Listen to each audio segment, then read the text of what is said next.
You're looking at the Centrum on the Serenade of the Seas. Hey everyone, I'm Patrick from Oakland Travel, and it is June of 2023, and we have boarded the Serenade in Tampa. Our first time on the ship, and first time on this class of ship. Nice little 5-night cruise that takes us over to Key West, Florida, and Royal Caribbean's private island, Perfect Day at the Coco Cay. And so it's kind of about 11 o'clock in the morning, maybe a few minutes before actually, because they were a little early with the boarding. Normally they don't let anybody on the ship till about 11 a.m. But I think about 11:50, maybe about 10 till, we were actually walking on the ship. So perfect timing, like to try to get on there as early as we can. And of course, one of our personal favorites, or one of our little rituals that we do, and a lot of people do it too, is we pretty much head for the Windjammer. Right now, my wife, I think, is getting a coffee over there at the bar at the little Cafe Latitudes, which on the Serenade of the Seas basically is the equivalent of their Cafe Promenade.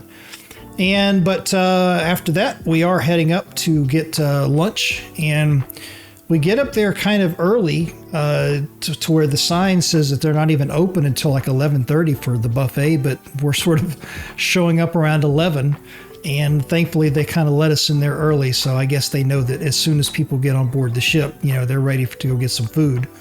You see all of the crew members in the yellow vests and everything. One of the things that they're doing is trying to get everybody to get acclimated to the ship, of course, in terms of directions, where to go and so forth. But they're also kind of putting it out there that you got to get your muster drill out of the way and get your muster drill station check-in and that kind of thing.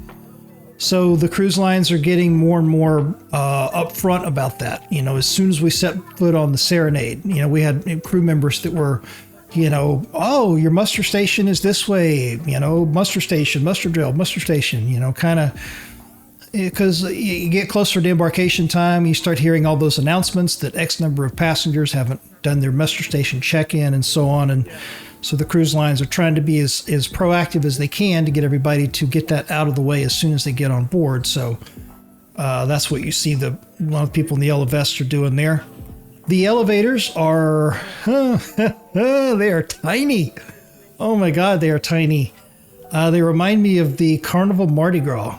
And the other thing about the elevators that was interesting is they were only on one side of the ship, and they're kind of broken out into sort of two sets of elevators, but the way that they're positioned, and you see this weird little pedestal in between them that has buttons on it to actually call for the elevator, which was very unique.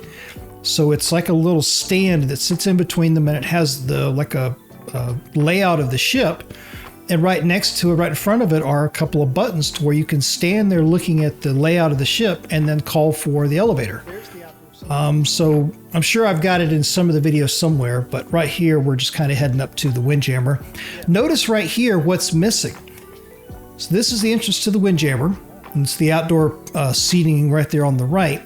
So you just walk straight ahead, of course, and you're right into the Windjammer. But where do you wash your hands? That was our first question, because we're used to all of the other Royal Caribbean ships with the hand washing stations, especially with the pandemic. So we come up off the elevator and we're kind of like, okay, what do we do with our hands?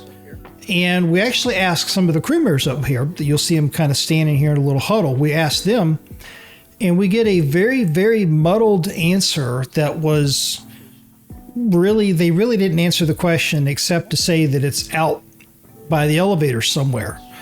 And I pressed them a little bit farther, or a little bit harder on this later on, and found out that what they were really getting at was, if you wanted to wash your hands prior to coming into the Windjammer, you had to go over to the restrooms that were on the other side of the staircase and wash your hands in the restrooms and then come into the Windjammer. No, we'll get... That's one. Is it when we came in? First time on this class. Usually it's right there. Yeah, you usually have to do it before you can get in. It's right at the beginning. We must have walked right by it. Okay.